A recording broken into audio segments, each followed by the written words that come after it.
Good morning everyone, I welcome you all to UIS. आज के topics हैं उनको डिस्कस करते हैं। एक टॉपिक रिफ्यूजीज़ के कंटेक्स्ट में भी है, इंडिया श्रीलंका के।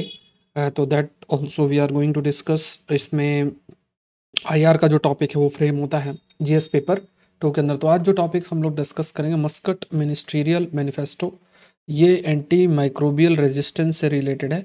एंटी माइक्रोबियल रेजिस्टेंस से रिलेटेड है। इंडिया श्रीलंका रिफ्यूजी, ये आईआर का टॉपिक है। उसके बाद ये टॉपिक आप साइंस के अंदर भी इंक्लूड कर सकते हैं। ऑयल विंडफॉल प्रॉफिट इकोनॉमी का टॉपिक है। India mental health care act की बात करें तो ये भी जीएस पेपर 2 का टॉपिक है। इन्फ्लेशन जो सीरियल्स के अंदर है, ये इकोनॉमी का टॉपिक है। और फिर आखिरी में मेंस का जो क्वेश्चन है that I am going to provide. So what challenge are imposed by anti microbial resistance on economy.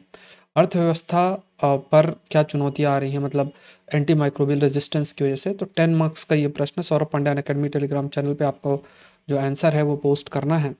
आप लोग अपना जो आंसर उसको पोस्ट करें। कल का जो बेस्ट आंसर हो मैं कम्युनिटी पोस्ट में विल पुट, आप लोग एक बार देख लेना। कल का जो बेस्ट आंसर परसों का है, आई थिंक मैंने आपको पोस्ट किया था। So let's discuss. So this session is presented by me, my name is Saurabh Pandey. Advance course on science and technology prelims 2023 के लिए वो ऑलरेडी कोर्स लॉन्च हो चुका है। तो जनवरी 2022 से लेके अप्रैल 2023 तक के न्यूज़पेपर के जितने भी टॉपिक्स हैं that I am going to cover with screenshot. I will show कि कितने सारे प्रश्न आपके आए हैं। सो unacademy.com में जाना है, यूपीएससी सीएससी सेलेक्ट करना है, यूपीएससी सीएससी सेलेक्ट करो और कोड डाल दो SPLIV। अच्छा, आपको जो सब्सक्रिप्शन लेना है वो ड्यूरेशन बेस्ड लेना है, जैसे 6 मंथ 1 ईयर। तो उसमें आप मेरा कोर्स कर पाओगे, साथ में सारे एजुकेटर के सारे कोर्सेस आप एक्सेस कर सकते हो। जो टॉप एजुकेटर्स उनके सारे कोर्सेस आप एक्सेस कर सकते हैं। तो यहाँ पे अलग से अगर आप 24 की तैयारी कर रहे हैं तो अलग से आप क्योंकि आज से ये बैच कोर्स शुरू हो रहा है, लाइव क्लासेस है। तो मेरी क्लास साइंस टेक की 22 जुलाई से शुरू होगी, तो ये 24 के लिए है। तो मृणाल सर है, सिद्धार्थ सर हैं, सुदर्शन सर है, चावरी मैम है, और भी टॉप एजुकेटर्स उनके द्वारा क्लासेस आपकी ली जाएंगी। सो 40% ऑफ का लास्ट डेट है, तो इसका आप लोग बेनिफिट उठाएं। ये जो अमाउंट है इसमें आपके सब कुछ इंक्लूडेड है, test series everything is included. तो ये आरंभ बैच का भी आप जरूर से हिस्सा बने अगर 24 की तैयारी कर रहे हैं। ये कोर्सेस मैं आपको लेकर आऊँगा, ये प्रीलिम्स से स्पेसिफिक कोर्सेस हैं। तो अगर आप अनअकैडमी से जुड़ेंगे तो ये कोर्सेज जो मेरे द्वारा लाए जाएंगे प्रीलिम्स के लिए, तो उसका आप हिस्सा जरूर से बन सकते हैं। 50+ क्वेश्चन प्रीलिम्स में इन एरिया से आते हैं आउट ऑफ 100, तो बहुत ज़्यादा नंबर है, ये लार्ज नंबर है। आज फ्री क्लास है, 3 क्लासेस ऑलरेडी मैंने ले रखी हैं। तो आज चौथी क्लास है, 10 बजे होगी। तो उसका लिंक मैं आपसे शेयर कर दूंगा, तो आप लोग उसको गो थ्रू हो जाएं। ये जो थोड़ा सा आइडिया लग जाएगा कि 18 तारीख से जो कोर्स हो रहा है उसमें किस तरह की क्लासेस है। तो लिंक मैं आपको डाल दूँगा, कम्युनिटी पोस्ट में भी पड़ जाएगा। Saurabh Pandya academy Telegram channel पे भी इस कोर्स का लिंक आपको मिल जाएगा। So let's start. The first topic is related with the anti microbial resistance. तो जब एंटी माइक्रोबियल रेजिस्टेंस पर चर्चा हो रही तो यहाँ पे इसका मतलब समझना, what do you mean by anti microbial resistance. यहाँ पे माइक्रोबियल शब्द को याद रखो। माइक्रोब का मतलब जैसे ये बैक्टीरिया है ना, तो ये क्या, दीज आर बैक्टीरियाज। अब क्या होता है कि मान लो take the example of bacteria. तो बैक्टीरिया की अगर बात करें तो बैक्टीरिया से बहुत तरीके की बीमारियां होती हैं। अब इससे बचने के लिए एंटीबायोटिक्स का इस्तेमाल किया जाता है। एंटीबायोटिक्स का इस्तेमाल किया जाता है जब हम एंटीबायोटिक्स का ओवर यूज़ करेंगे या फिर मिसयूज़ करेंगे। जैसे मान लो ज़रूरत नहीं है फिर भी एंटीबायोटिक्स लेंगे, तो धीरे धीरे ये जो बैक्टीरिया है अपने आप को इवॉल्व कर लेता है और एंटीबायोटिक्स का इन पर कोई असर नहीं पड़ता है। तो जिस दवा को आप बैक्टीरिया से बचने के लिए ले रहे थे, फाइनली उस दवा का असर बैक्टीरिया पे कोई नहीं पड़ रहा है। इस प्रकार का जो रेजिस्टेंस डेवलप होता है, इसी को हम एंटी माइक्रोबियल रेजिस्टेंस बोलते हैं। तो अब ये आप इमेजिन करो कि एक दवा को बनाने के लिए बिलियंस ऑफ डॉलर्स खर्चा होते हैं, लेकिन अगर ये सारे जितने भी आपके वायरस बैक्टीरिया अगर ये रेजिस्टेंस डेवलप कर लेंगे तो वो दवा किसी काम की नहीं होगी। आपकी नई तरीके की दवा जो है वो डेवलप करेंगे, जो कि इसका ह्यूज इकोनॉमिक कॉस्ट भी होगा। दूसरा कि जो बीमारियां हैं, डिजीज़ हैं, वो और तेज़ी से स्प्रेड होगी। ऐसे बैक्टीरिया जो कि जिन पर दवा का असर नहीं होता, जैसे मान लो टीबी है, तो टीबी जो है जिस बैक्टीरिया की वजह से होता है उसे हम माइकोबैक्टीरियम ट्यूबरकुलाई बोलते हैं। बैक्टीरियम ट्यूबरकुलाई, इस शब्द का हम इस्तेमाल करते हैं। अब ये जो बैक्टीरिया है माइकोबैक्टीरियम ट्यूबरकुलाई की अगर हम बात करें, सो दिस माइकोबैक्टीरियम ट्यूबरकुलाई जिसकी वजह से टीबी की बीमारी होती है, तो उसमें कई प्रकार के रेजिस्टेंस डेवलप हो रहे हैं। जैसे एक एक्सडीआर टीबी है, एमडीआर टीबी है। एमडीआर टीबी का मतलब मल्टी ड्रग रेजिस्टेंट टीबी। जो टीबी है उसके खिलाफ, उसके बैक्टीरिया खिलाफ कई प्रकार की दवा ले तो उस पर कोई असर नहीं पड़ता है। एडवांस दवा बना रहे हो, उसको ले रहे हो, तो टीबी पर या टीबी के बैक्टीरिया पे कोई असर नहीं पड़ रहा। तो ऐसे बैक्टीरिया की वजह से जो टीबी होती है उसे एमडीआर एक्सडीआर टीबी भी कहते हैं। सो एंटी माइक्रोबियल रेजिस्टेंस एक बहुत बड़ा फ्यूचर के अंदर चैलेंज हुआ। तो G20 के को ध्यान में रखते हुए एक मीटिंग भी हुई जिसको हम मस्कट कॉन्फ्रेंस बोलते हैं। इस पर चर्चा की गई कि आखिर किस तरीके से प्रयास किया जाए, सरकार क्या प्रयास कर रही है, सारी चीज़ें इसमें हैं। तो आपके लिए प्रश्न बन सकता है कि मस्कट कॉन्फ्रेंस में जो भी हाइलाइट्स हैं, जैसे एंटी माइक्रोबियल रेजिस्टेंस क्या है, मस्कट कॉन्फ्रेंस क्या है, क्या क्या चीज़ें उसमें हैं, तो इस टाइप का प्रश्न आपके लिए फ्रेम हो सकता है। मेंस के अंदर भी बहुत अच्छा प्रश्न इन एरियाज से फ्रेम हो सकता है। सो रिसेंट डिकेड की बात करें तो जो नई दवाइयाँ हैं उन्होंने ह्यूमन हेल्थ केयर को काफ़ी अधिक रिवोल्यूशनाइज किया है। बीमारियाँ, बहुत सारी बीमारियों से लड़ने भी मदद मिली है, लेकिन क्योंकि दवाइयों का बहुत ज़्यादा ओवर यूज़ और मिसयूज़ हुआ है, चाहे एनिमल्स हो चाहे ह्यूमंस हो, तो धीरे धीरे जो ये बैक्टीरिया है इन्होंने अपना रेजिस्टेंस भी डेवलप करना स्टार्ट कर दिया है। सो माइक्रोबियल रेजिस्टेंस एंटीबायोटिक के खिलाफ अगर जिस तरीके से डेवलप हो रहा है, तो जो ट्रीटमेंट निमोनिया, टीबी, ऐसे कई सारी बीमारियां हैं उसके लिए भी कई प्रकार के चैलेंजेस बन गए हैं। हॉस्पिटलाइजेशन बढ़ रहा है, हेल्थ कॉम्प्लिकेशंस बढ़ रहे हैं, रिकवरी में डिले आपका हो रहा है, इससे आपका हेल्थ कॉस्ट बढ़ रहा है। मतलब क्योंकि ऑलरेडी जो प्रिवलेंट दवाइयाँ हैं वो इतने इफेक्टिव नहीं हो रही हैं, आपको नई दवाइयाँ डेवलप करनी पड़ेगी। नई दवाइयाँ डेवलप करने में भी समय लगेगा, नई प्रकार का फॉर्मुलेशन ट्रीटमेंट के लिए इस्तेमाल करना पड़ेगा।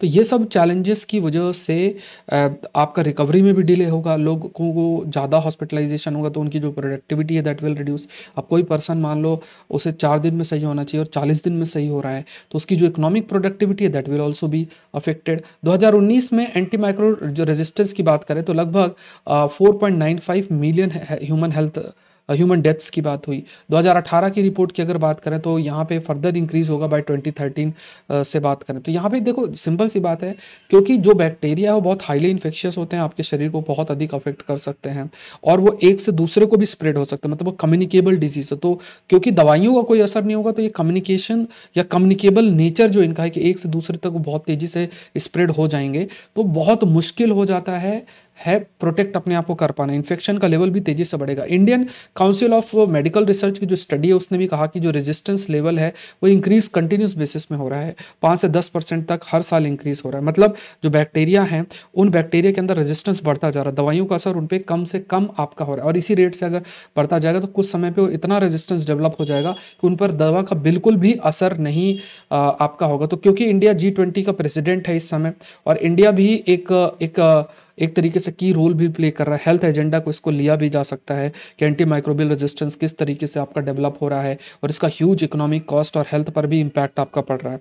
सो यहाँ पे ये इंश्योर करना बहुत ज़्यादा ज़रूरी बन जाता है। It's again very very important कि जो इंडिया के पास प्रेसिडेंशियप है, पैंडमिक के समय भी जो भी चैलेंजेस आए थे, अभी फ्यूचर के अंदर जो भी चैलेंजेस हैं और एंटी माइक्रोबियल रेजिस्टेंस की बात करें तो एक ग्लोबल पब्लिक हेल्थ एजेंडा को सेट किया जा सकता है, जो ग्लोबल पब्लिक हेल्थ एजेंडा को सेट किया जा सकता है। अभी मस्कट मिनिस्ट्रियल जो मैनिफेस्टो है ये सामने रखा गया।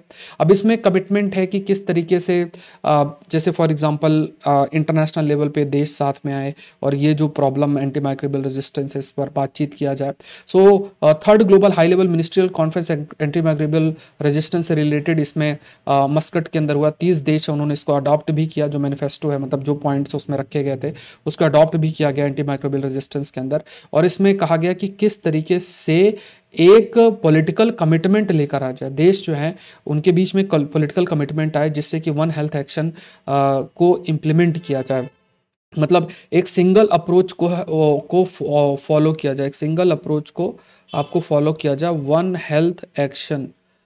हेल्थ एक्शन आपका फॉलो किया जाए, ये बहुत इंपॉर्टेंट है। वन हेल्थ एक्शन जिसमें एक सिंगल अप्रोच सारे देशों के द्वारा फॉलो किया जाए जिससे कि जो कंजम्पशन है, रिडक्शन है, खास तौर से देखा जाए कि एंटीबायोटिक्स का यूज़, मिसयूज़, ओवर यूज़ उसको किस प्रकार से रोका जा सकता है।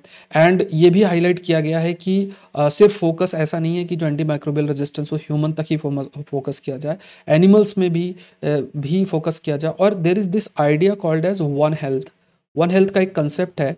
वन हेल्थ में क्या होता है, जैसे मान लो वन हेल्थ के अंदर क्या फोकस किया जाता है कि आप एनवायरमेंट हेल्थ पर भी फोकस कर रहे हो, आप ह्यूमन हेल्थ पर भी फोकस कर रहे हो, आप एनिमल हेल्थ पर भी फोकस कर रहे हो। तो वन हेल्थ ऐसा नहीं कि आप सिर्फ ह्यूमन हेल्थ पे ही फोकस कर रहे हो, आप जो है हॉस्पिटल्स और डॉक्टर्स के नंबर ही हम इंक्रीज करते जा रहे हैं। हमें एनवायरनमेंट को भी अच्छा हेल्दी रखना है, हमें वाइल्ड लाइफ को भी अच्छा रखना है, बायोडाइवर्सिटी को भी अच्छा रखना है, तभी ह्यूमन भी हेल्दी रहेगा। अगर सारे दूसरी चीज़ें हेल्दी हैं तब ही जाके ह्यूमन भी हेल्दी होगा।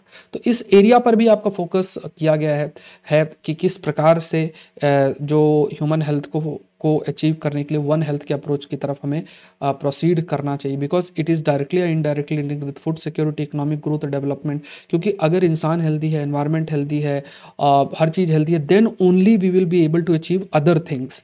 तो ये जो कॉन्फ्रेंस मस्कट की हुई है, इसमें 3 हेल्थ टारगेट्स रखे गए। पहला, टोटल अमाउंट जो एंटी माइक्रोबियल यूज किया जाता है एग्री फूड सिस्टम के लिए, उसको रिड्यूस करना by 30 to 50%। Agri food system के अंदर तो बहुत सारे एरियाज हैं जहाँ बहुत सारी दवाइयों का इस्तेमाल किया जाता है, एंटीबायोटिक्स का इस्तेमाल करता है, उसको रिड्यूस करना। एनिमल्स में फूड प्रोडक्शन में जो एंटी माइक्रोबियल्स एंटीबायोटिक्स का इस्तेमाल किया जाता है, आप कह सकते हैं कि, तो उसको रिड्यूस करना, धीरे धीरे उसका ख़त्म करना। क्योंकि धीरे धीरे जब ये एंटीबायोटिक्स का इस्तेमाल, सपोज करो पोल्ट्री, मुर्गी है, उसमें इस्तेमाल किया जा रहा है, उसके अलावा जैसे दूसरे एनिमल्स उस पर इस्तेमाल करते हैं, अब उनका जो प्रोडक्ट है उसको हम कंज्यूम करते हैं।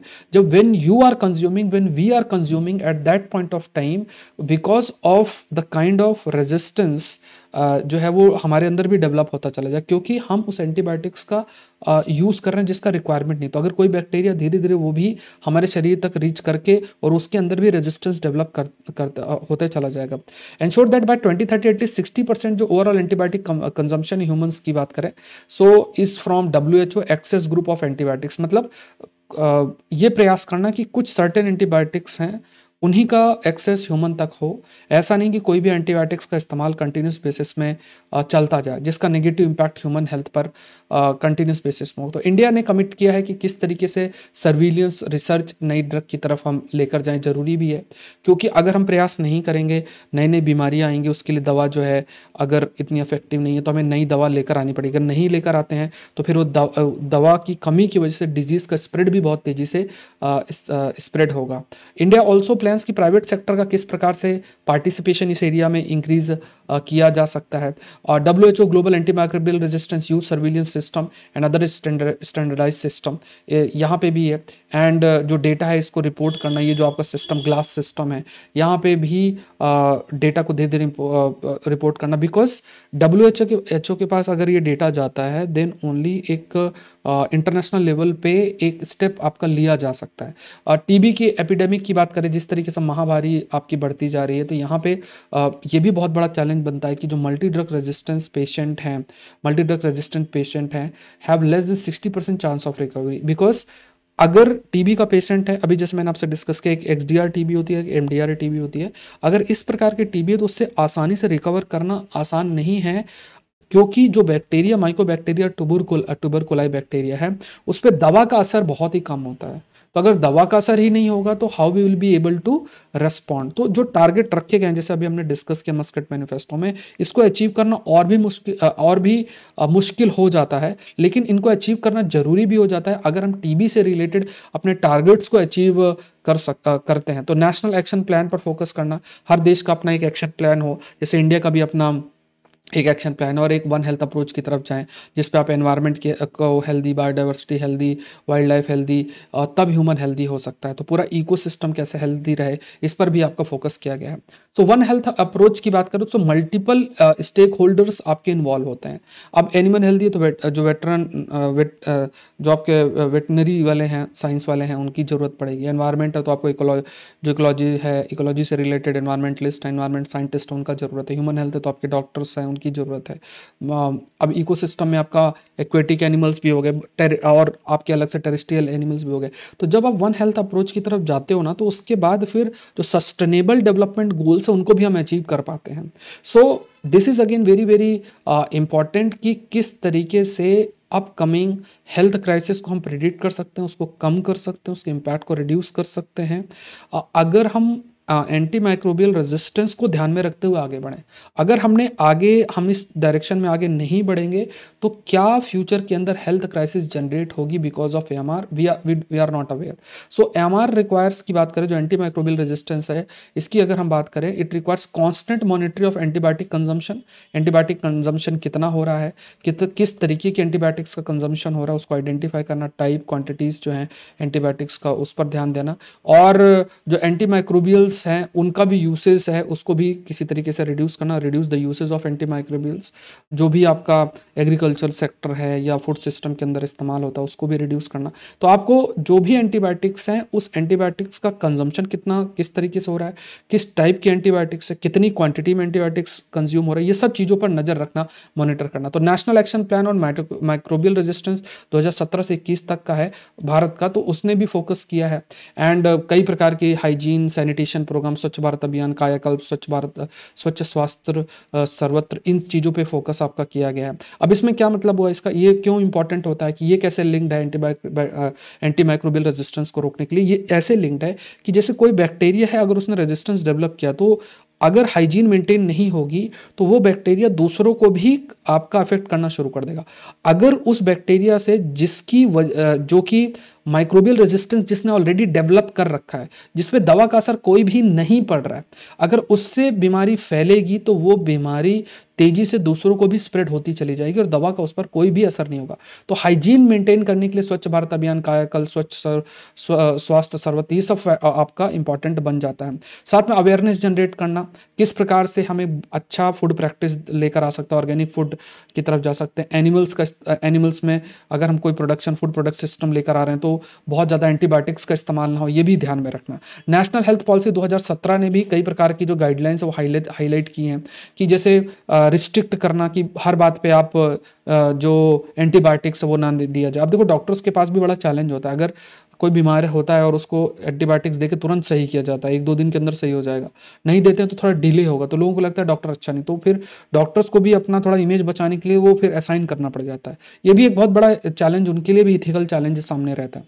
लेकिन फिर भी गाइडलाइंस जो नेशनल हेल्थ पॉलिसी की वो यही है कि काउंटर मेडिकेशन, साथ में जो एंटीबायोटिक्स है उसका इस्तेमाल कम से कम किया जाए, ये बहुत जरूरी है। डॉक्टर्स के द्वारा जो इस्तेमाल हो रहा है, हॉस्पिटल के द्वारा इस्तेमाल हो रहा है, हॉस्पिटल में हाइजीन मेंटेन करना, ये देखना कोई पेशेंट अगर वो एएमआर से ग्रसित है या एंटी माइक्रोबियल रेजिस्टेंस वाला बैक्टीरिया उसके शरीर के अंदर है, वो तो दूसरों को उससे स्प्रेड ना हो, क्योंकि जैसे जैसे स्प्रेड होगा एक से दूसरा, तीसरे से चौथा, तो जो ऐसे बैक्टीरिया और तेजी से आगे बढ़ेंगे। तो यहाँ पे जो हेल्थ समिट G20 की है उनमें ये सब एक अपॉर्चुनिटी बन जाती है कि हम एंटी माइक्रोबियल रेजिस्टेंस पर कंटिन्यूस बेसिस पर चर्चा करें, डिस्कस करें और एक वन हेल्थ अप्रोच की तरफ मूव करें। इंडिया इसमें एक लीडरशिप रोल प्ले कर सकता है। कई जो की एरियाज हैं जिसपे फोकस किया जा सकता है, जैसे सर्विलियंस है। सर्विलियंस का मतलब फिनोटाइप, जीनोटाइप। फिनोटाइप का मतलब होता है कि जो एक फिजिकल कैरेक्टर, जैसे मान लो एक पौधा है, पौधा की हाइट जो है इतनी है या उसके फूल का कलर रेड है, ये उसका फिनोटाइप फीचर है। जीनोटाइप का मतलब जीन, जो उसका डीएनए है, डीएनए के अंदर जीन्स होती हैं। तो ये देखना कोई भी बैक्टीरिया है, वायरस है, उसके हर फीचर को देखना, जेनेटिक लेवल पे भी क्या क्या चीज़ें हैं और उसका डेटा को शेयर करना, ये एक एरिया जिस पर फोकस किया जाए। जैसे WHO का ग्लास प्लेटफॉर्म है जिसमें डेटा हर देश अपना शेयर कर सकता है और उसके बाद ही एक पॉलिसी फ्रेमवर्क लेकर हम आ सकते हैं और बता सकते हैं कि देखो ये जो एंटीबायोटिक्स है इसका इस्तेमाल कम से कम करना चाहिए, कौन सी एंटीबायोटिक्स यूज़ होना चाहिए जो कि ह्यूमन हेल्थ के लिए इंपॉर्टेंट है, एनिमल्स के लिए इंपॉर्टेंट है, और कौन सी यूज़ नहीं होना चाहिए। तो ये सब चीज़ें बहुत मैटर करती हैं और उसके अकॉर्डिंग जो भी गवर्नमेंट का इन्वेस्टमेंट है, रिसर्च इनोवेशन है नए एंटीबायोटिक्स के लिए, वो डेवलप करना, क्योंकि रेजिस्टेंस जो है वो धीरे धीरे डेवलप भी आपका हो रहा है। वैक्सीन कैसे, आप देखो यहाँ पे दो चीजें, अगर हम वैक्सीन का इस्तेमाल ज्यादा से ज्यादा करते हैं तो वैक्सीन एक ऐसी चीज है जिसमें रेजिस्टेंस नहीं डेवलप होता, लेकिन अगर आप दवा एंटीबायोटिक्स का ओवर यूज, मिस यूज करोगे तो वहां पे रेजिस्टेंस डेवलप हो जाता है। तो क्या ये पॉसिबिलिटी कि कई प्रकार की जो वैक्सीन हैं उनको डेवलप किया जाए ऐसी बीमारियों के खिलाफ जिसके खिलाफ एंटीबायोटिक रेजिस्टेंस भी देखने को मिला, जैसे टीबी की बीमारी है, तो इसके लिए भी क्या हम वैक्सीन डेवलप कर सकते हैं। इस एरिया में फोकस करना जरूरी हो जाता है। अच्छा, एक इंपॉर्टेंट पॉइंट और भी है कि इस सेशन का PDF मैं आपसे शेयर कर दूंगा Saurabh Pandya Unacademy Telegram channel पे। इसका माइंड मैप मैं आपसे रोज शेयर करता हूँ, Saurabh Pandya academy Telegram channel पे। चैनल का लिंक, जो टेलीग्राम चैनल है उसका लिंक आपको मिल जाएगा कमेंट सेक्शन के अंदर। माइंड मैप्स आपको रात को शेयर होता है, ये आपको ध्यान में रखना है। अगर सेशन आप लाइव देख रहे हैं, लाइक बटन जरूर से प्रेस करें, 1 सेकंड का टाइम भी नहीं लगता। आप सेशन जितने लोग भी देख रहे हैं जरूर से जो है लाइक बटन शेयर करें, और चैनल को मतलब जो सेशन है उसको हमेशा शेयर करें। आपका पार्टिसिपेशन इंपॉर्टेंट है, that is again very important. Participation अच्छा होना चाहिए। तो इसके लिए जहाँ भी आपको मौका मिले तो ज़रूर से सेशन के बारे में भी शेयर करें। ये बहुत इंपॉर्टेंट बन जाता है। एंड और भी सारी जो जानकारी वो एंड में मैं आपको प्रोवाइड करता हूँ। तो यहाँ पे देखते हैं, यहाँ पे it is related with refugees. Refugees क्या होते हैं? जैसे मान लो कोई देश है, उस देश में सिविल वॉर की स्थिति हो या वॉर की स्थिति हो, तो जो हाँ लोग रहते हैं वो जाके दूसरे देश में रहने लग जाए, तो उस देश के लिए वो रिफ्यूजीज होंगे। तो टेंट्स, कैंप्स बनते हैं, वहीं पे लोग रहते हैं। तो इंडिया श्रीलंका के कंटेक्स्ट में भी ये एक आर्टिकल है, ये आईआर का टॉपिक बन जाता है। जैसे इस साल भी मेंस के अंदर इंडिया श्रीलंका रिलेशन पे आया था, तो इसमें भी प्रश्न आपके लिए फ्रेम हो सकता है। तो मिनिस्ट्री ऑफ होम अफेयर्स ने 2021-22 की अपने एनुअल रिपोर्ट में कहा कि इतने सारे जो श्रीलंकन रिफ्यूजीज हैं इंडिया में एंटर किए जुलाई 1983 से अगस्त 2012 तक। एंड कई प्रकार के शेल्टर्स, राशन, एजुकेशन असिस्टेंस ये आपका प्रोवाइड किया जाए। अच्छा, एक चीज़ याद रखो कि जो रिफ्यूजी है, रिफ्यूजी कन्वेंशन 1951 है। अब जिस देश ने रिफ्यूजी कन्वेंशन 1951 को साइन और रेटिफाई किया है, उस देश की जिम्मेदारी हो जाती है कि वो रिफ्यूजीज़ को हर प्रकार का सपोर्ट प्रोवाइड करे, वो मना नहीं कर सकता है। लेकिन इंडिया ने उसको साइन रेटिफाई नहीं किया। तो अगर इंडिया कुछ भी कर रहा है तो वो बेसिकली ह्यूमैनिटेरियन ग्राउंड में है, ये आपको ध्यान में रखना। It is just on humanitarian ground के रूप में है। ऑल्दो इसके कई रीजंस है कि इंडिया ने क्यों साइन और रेटिफाई नहीं किया। इसके पीछे रीज़न अगर हम देखें तो इसके पीछे सबसे बड़ा रीज़न ये है कि हमारा देश उसके आसपास ऐसे देश है जो कि इकोनॉमिकली इतना डेवलप नहीं है, वहाँ कोई ना कोई इंस्टेबिलिटी जो है बनी रहती है। तो लोग बहुत सारे इंडिया के अंदर आना स्टार्ट कर देंगे, और अगर इंडिया ने उस कन्वेंशन को साइन किया तो फिर इंडिया लीगली बाइंड होगा कि वो हर प्रकार का सपोर्ट उनको प्रोवाइड करे। तो यहाँ पे इंडिया ने जैसे जो हमारे श्रीलंका में तमिल्स थे उनको भी काफ़ी प्रकार का सपोर्ट जो है वो प्रोवाइड किया है। And government of India recognition of the needs of Sri Lankan refugees, कई प्रकार का जो असिस्टेंस है वो आपका प्रोवाइड किया है। ऑल्दो ये कहा गया कि थोड़ा और प्रोग्रेस इंप्रूव किया जा सकता है। गवर्नमेंट ऑफ श्रीलंका ने एक आपका कमेटी का गठन भी किया था, lesson learn and reconciliation commission इन 2010, जिसमें जो कन्फ्लिक्ट है, क्या सफरिंग हुई है, ये सब चीज़ें देखी, उसकी रिपोर्ट आपकी डेवलप की जा रही है।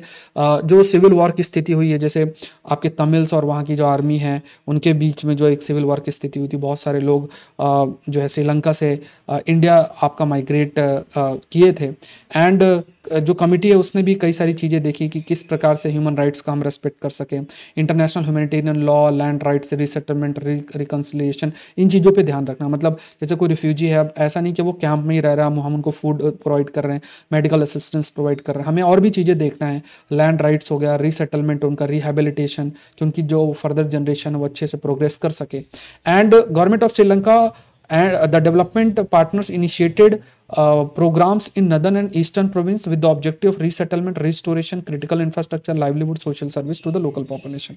तो जो भी लोग एक तरीके से रह रहे हैं, तो बहुत सारे लोग इंडिया से दोबारा से श्रीलंका के में जा रहे हैं। तमिल जो पॉपुलेशन नदर्न और ईस्टर्न जो प्रोविंस है श्रीलंका की वहाँ पे प्रेजेंट है, तो वहाँ पे पूरा जो रिहेबिलिटेशन, रीसेटलमेंट, रिस्टोरेशन, इस पर फोकस किया जा रहा है। कुल मिला के उन्हें पूरे तरीके से एक मेन स्ट्रीम से जोड़ना, उनके लिए जो पूरे तरीके से जो स्टेप्स हैं वो आपका लेना। एंड अगर इम्प्रूवमेंट होने लग जाएगा, इम्प्रूवमेंट का मतलब ये हो गया कि सारी फैसिलिटी, इंफ्रास्ट्रक्चर, हेल्थ, एजुकेशन, हर चीज़ उनको मिलने लग जाएगी, तो जो लोग हैं डिस्प्लेस हो रहे हैं एक जगह से दूसरी जगह, उनके नंबर भी धीरे धीरे कम होंगे।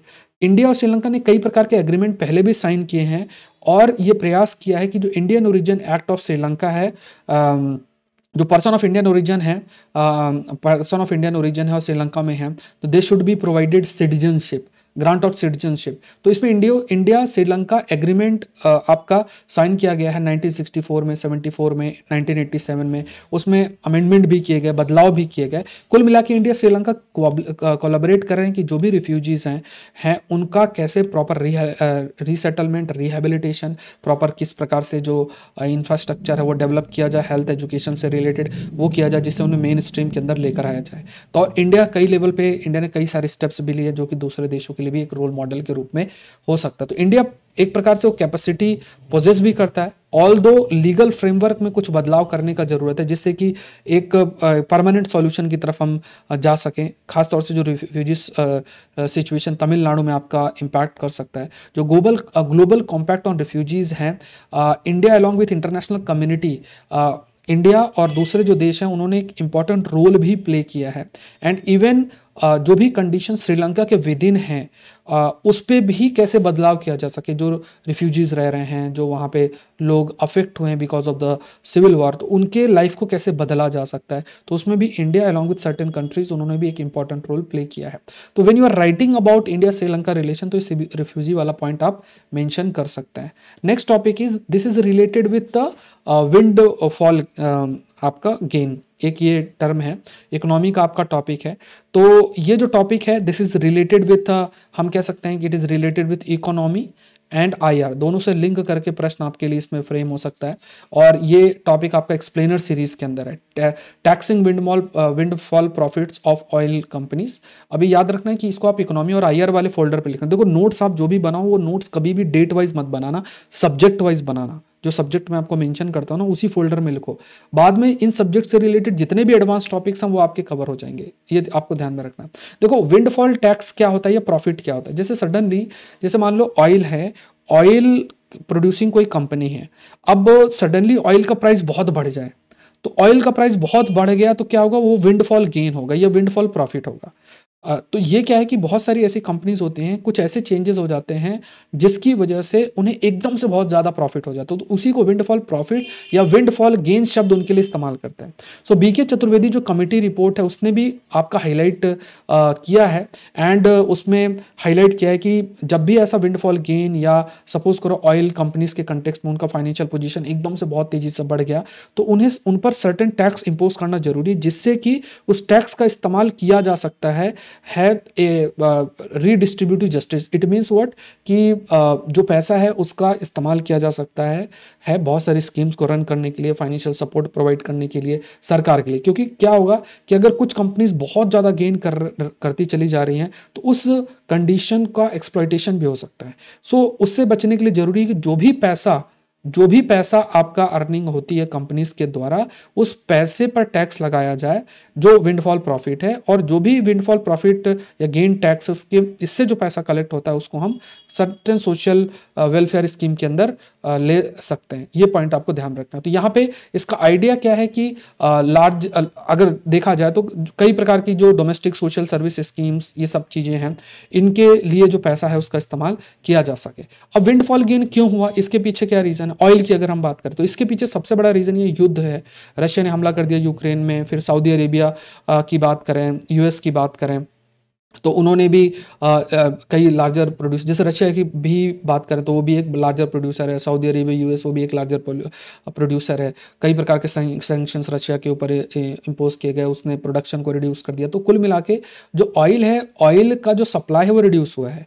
कई प्रकार का जैसे फाइनेंशियल ट्रांजेक्शन है वो भी रिड्यूस हुआ। तो जो चैलेंजेस रशिया को फेस करने पड़ रहे हैं और उसकी वजह से बहुत सारी जो ऑयल प्रोड्यूसिंग कंट्रीज हैं वो भी अफेक्ट हो रही हैं। तो जो डिमांड और सप्लाई के बीच में जो गैप है, तो इससे ऑयल का प्राइस बहुत तेजी से बढ़ा है। जब ऑयल का प्राइस बहुत तेजी से बढ़ा है तो जो विंडफॉल गेन, मतलब कि जो कंपनीज प्रोड्यूस कर रही हैं वो एकदम से उन्होंने पैसा बहुत कमाया। इस वजह से ये बहुत बड़ा फैक्टर, मतलब जो रशिया यूक्रेन वॉर वो बहुत बड़ा फैक्टर है for the windfall gain. All दो ये कहा जा रहा है कि जिस तरीके से हम रिन्यूएबल एनर्जी की तरफ जा रहे हैं, हम अल्टरनेटिव सोर्स ऑफ एनर्जी की तरफ जा रहे हैं, तो फ्यूचर के अंदर there is a high possibility कि जो डिमांड है वो रिड्यूस हो।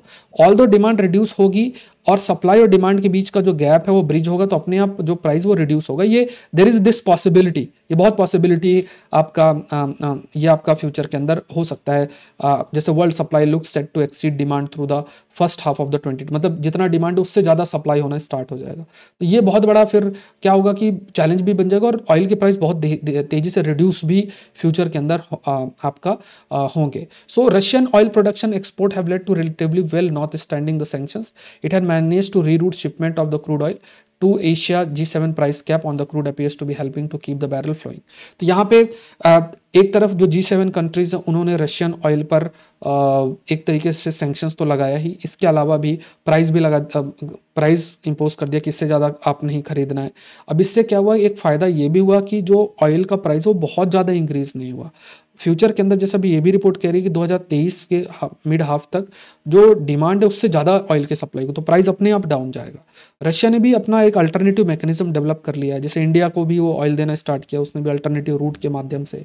और जो फाइनेंशियल सिस्टम है, जैसे एक इंटरनेशनलाइजेशन ऑफ रुपीज़ हुआ कि जो भी पेमेंट होगा इंडिया रुपीज़ में करेगा और रशिया मतलब इंडिया रुपीज़ में पे कर देगा, रशिया अपने करेंसी में पे कर देगा, इस टाइप का सिस्टम भी डेवलप किया जा रहा है। तो एक फाइनेंशियल सिस्टम भी डेवलप किया जा रहा है जिसके माध्यम से ट्रेड आपका आसानी से हो सके। नेक्स्ट टॉपिक है, this is related with mental health. This is again a very important topic.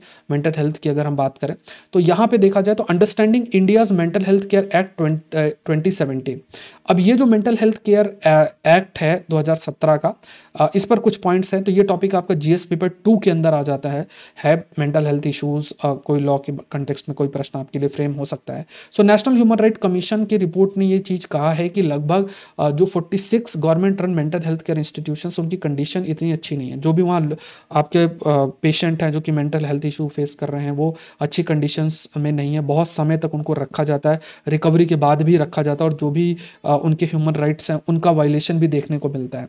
So what does the MHA 2000 मतलब जो मेंटल हेल्थ एक्ट 2017 क्या कहता है, ये क्या कहता है कि जो centre the agency of individual acknowledge their rights to live as a part of community under section 19 and focused on rehabilitation. तो एक्ट साफ साफ ये कहता है कि रिकवरी पे फोकस करो, उनके राइट्स पे फोकस करो, जो कि सेक्शन 19 है, उनके रिहेबिलिटेशन पे फोकस, ऐसा नहीं कि उनको वहीं रखे रहें, ऐसा नहीं है। तो अंडर सेक्शन 19 जो एक्ट है, गवर्नमेंट ने कई प्रकार का स्टेप लिया है रिस्पॉन्सिबल फॉर क्रिएटिंग अपॉर्चुनिटी, जिससे कि लाइक फॉर एग्जांपल स्टेप्स लेना कि उन्हें एक रिहैब होम्स में लेकर जाना, शेल्टर होम एकोमोडेशन प्रोवाइड करना, एकोमोडेशन के लिए अगर वो जैसे जा रहे हैं तो उनको सपोर्ट प्रोवाइड करना, तो कैसे दोबारा से उनको कम्युनिटी लिविंग की तरफ लेकर जाए कि वो समाज में दोबारा से रह सकें, ऐसा हमको फोकस करना है।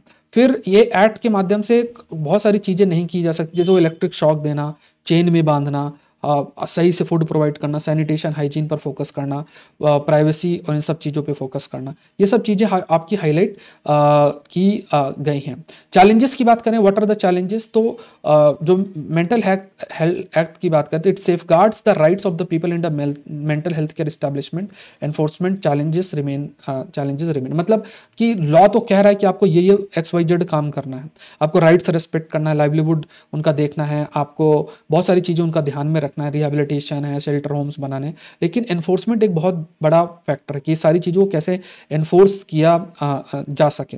ये भी कहा गया कि 36.25% ऐसे रेजिडेंशियल सर्विसेज यूजर्स हैं साइकियाट्रिक फैसिलिटीज़ में, वो कहा गया कि वो एक साल से ज़्यादा रहते हैं। अब देखो ज़्यादा लोग वहाँ रहेंगे, ज़्यादा से ज़्यादा रहेंगे तो इट मीन्स व्हाट कि जो स्टेप्स उनके रिकवरी के लिए लेना चाहिए वो नहीं लिया जा रहा, और जो प्रोविजंस हैं मेंटल हेल्थ एक्ट 2017 उसको भी सही से इंप्लीमेंट नहीं किया जा रहा है।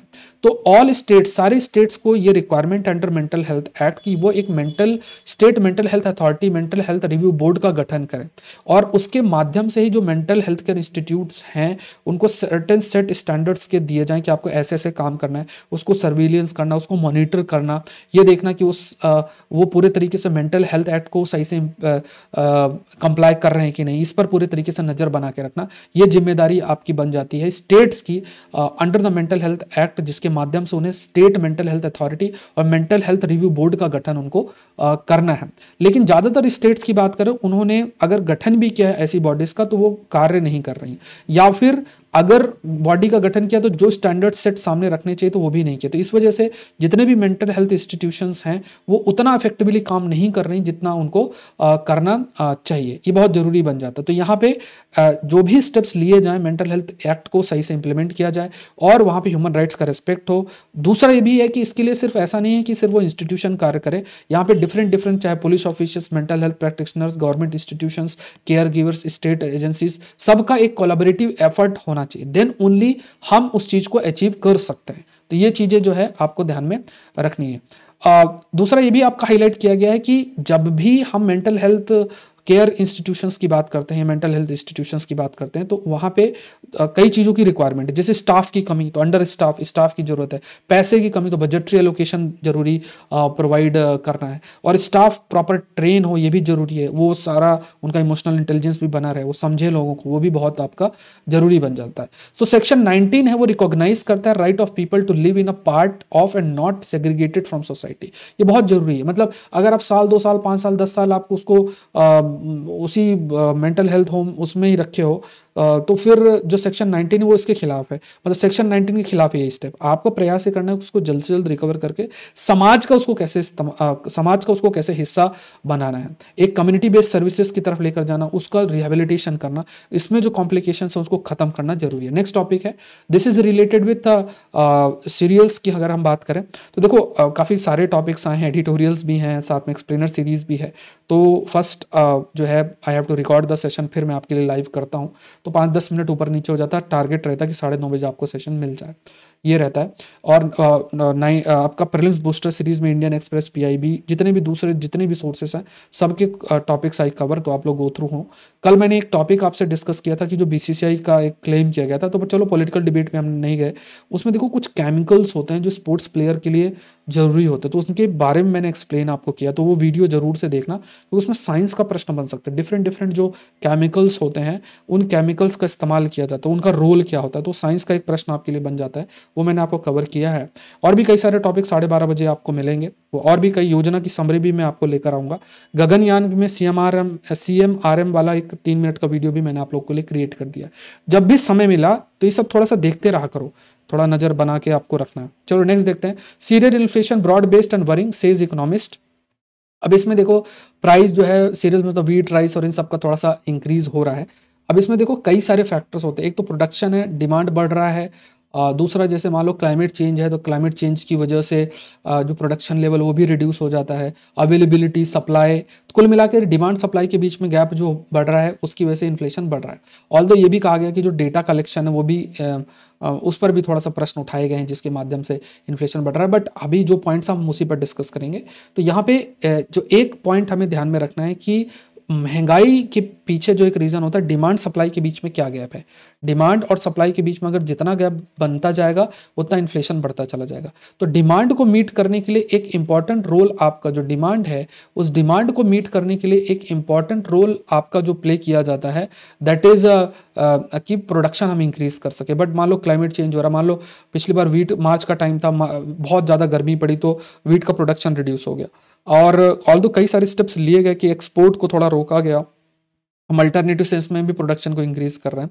तो जरूरी क्या है कि अगर व्हीट राइस इनका या दूसरे सीरियल्स का प्राइस ऐसा तेजी से बढ़ेगा तो it will have a various social and political impact as well.